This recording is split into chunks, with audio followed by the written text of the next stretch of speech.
got your Mac guys. Jody McDonald, John McMullen here with you on Birds 365. Appreciate Gil. We went to a bunch of different places with him. And Mike is malleable and does a nice job jumping around with us to whatever we're covering. I did disagree with him on one thing, though.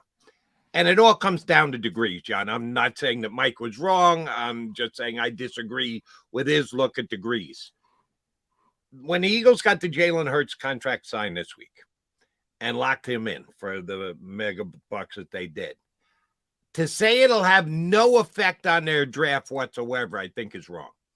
I think you have to. I think Howie Roseman is one of the best football executives in all of football. When you make as massive a move as getting your quarterback locked up for the next 6 years at buku bucks to just go, well, we'll draft the same exact way we did.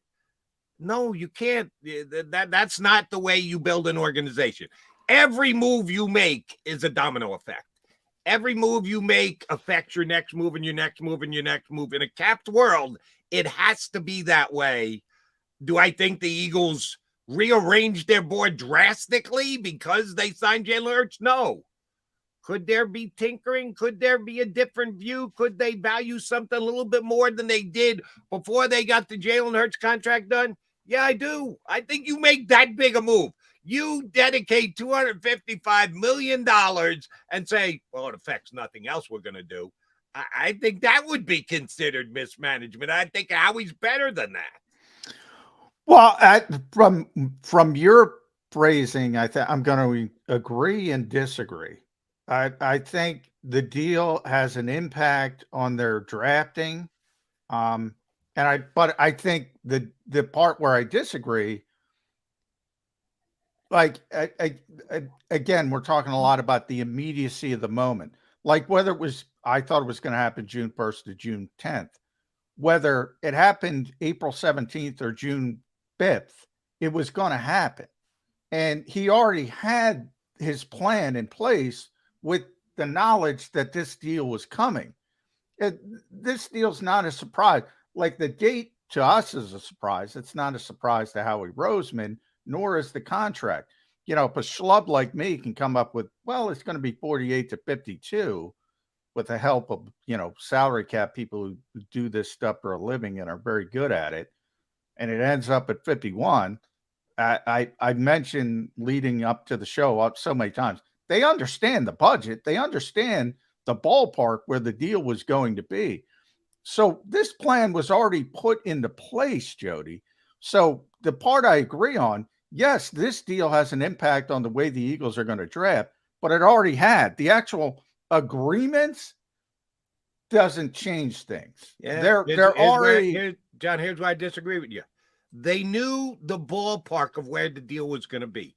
Did you have a clue? If I had said to you, John, here's the way I think the contract's going to look, and here's what I think the cap hits are going to be for the first 4 years, do you think you would have gone, yeah, Jody, I think you're onto something? When you said 48 to 52, which Joe Banner had said, I said, yeah, you guys probably got a pretty damn good read on this. If I had told you he was only going to count $6 million against the cap in the first year and $13 million in the next year and 21, you would have told me you're nuts. There's no way they'll do a deal like said that. That's the part. It was better than I expected. If anything, exactly. It's better. So you don't think getting the deal done has affected their draft? No, because they've been able to do it the way they've done it.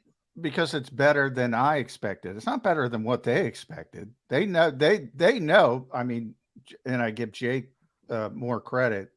No one. I always like to give Jake Rosenberg because nobody does. They know that, and they knew before April 17th. And it's not like they put 6 different wildly gesticulating deals in front of Nicole Lynn and said, pick one. And one was, well, the cap number is going to be 35 and it's not going to be backloaded. And one is the cap number is going to be 6 in the first year and it is going to be backloaded. No, they knew. So what I'm saying, their philosophy isn't changing because the agreement was made. But where it changed was, and we've already seen this in free agency, Jody, where it changed was they knew this deal was coming. They knew it's a different phase of roster building, as good as they do their job. And that's why the Javon Hargraves aren't here, and the C.J. Gardner-Johnson and the T.J. Edwards and all those players aren't here, and that's why the Nicholas Morrows are, and you're playing lottery tickets with Rashad Penny.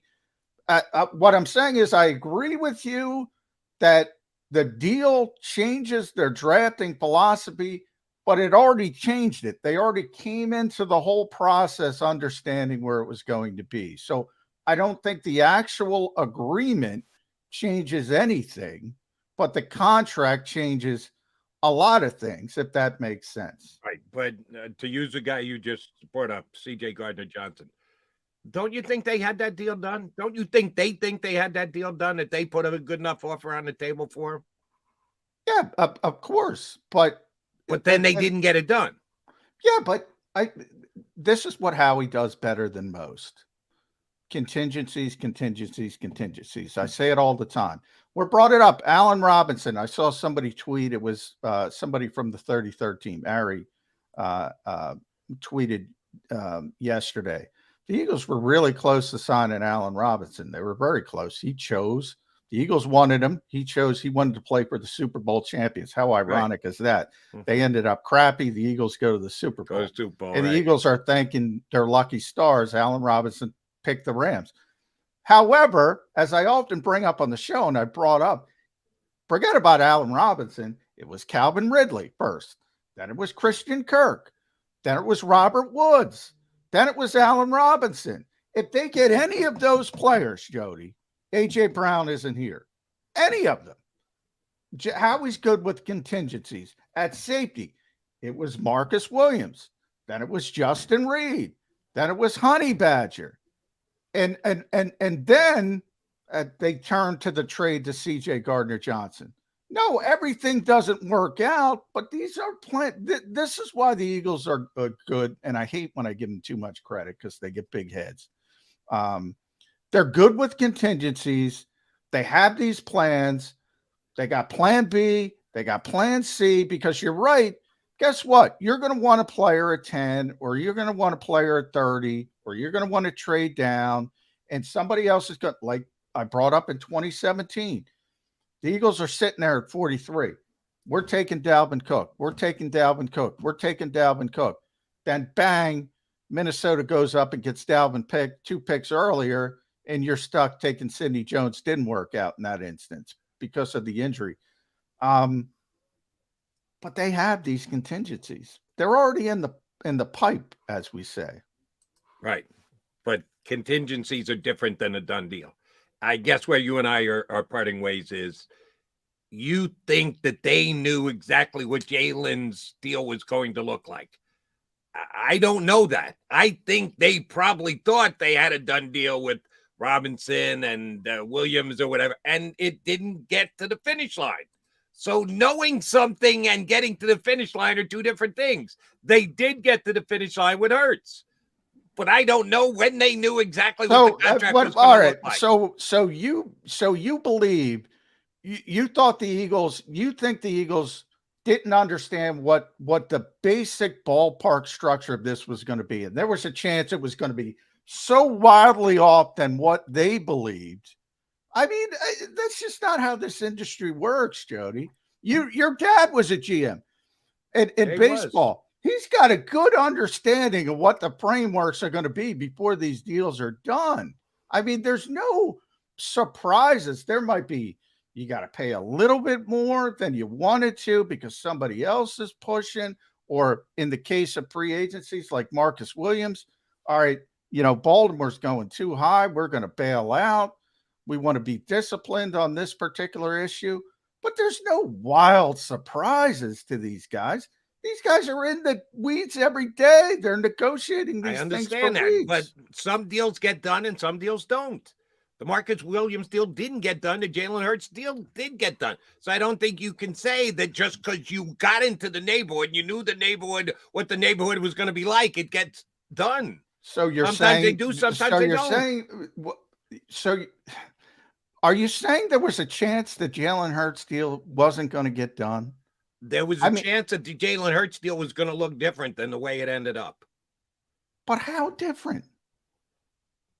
No, the signing bonus money. They've done a drastic deal that no one in the history of the National Football League has ever done before. To keep the low salary cap numbers in the first 4 years and have the off the charts ungodly numbers at the back end. No deal like that has ever been done in the National Football League. John, I'd really appreciate it if you could tell me a guy who in the National Football League has a potential Well, we just $85 asked. million dead money cap hit. Well, it's the largest cut. That's how this industry works. My point is the Eagles knew the basic ballpark structure of the deal. There's no surprises. This was already baked in. As far as, and I asked Brad yesterday, is this the first time because of the salary cap hit that somebody's done this? He brought up Andrew Berry in Cleveland with Myles Garrett. He brought up another example, I forget. Now, obviously, as you go to a quarterback, it gets higher. But these deals, the structure of these types of deals have been done, which was news to me. I thought the Eagles were ahead of the curve again. Evidently, Cleveland's done it, and I'll look back, and that Brad mentioned another team. I forget the other team he mentioned, but on the show yesterday, the structure of this type of deal has been done before. The Eagles just did it at a higher level because it's a quarterback. And Myles Garrett would be my answer, and that's because Brad told me that yesterday. It has been done before. Now, Andrew Berry learned under, who did he learn under? Howie Roseman and Jake Rosenberg when it comes to doing contracts. So that kind of explains that. My only point is they already had this plan.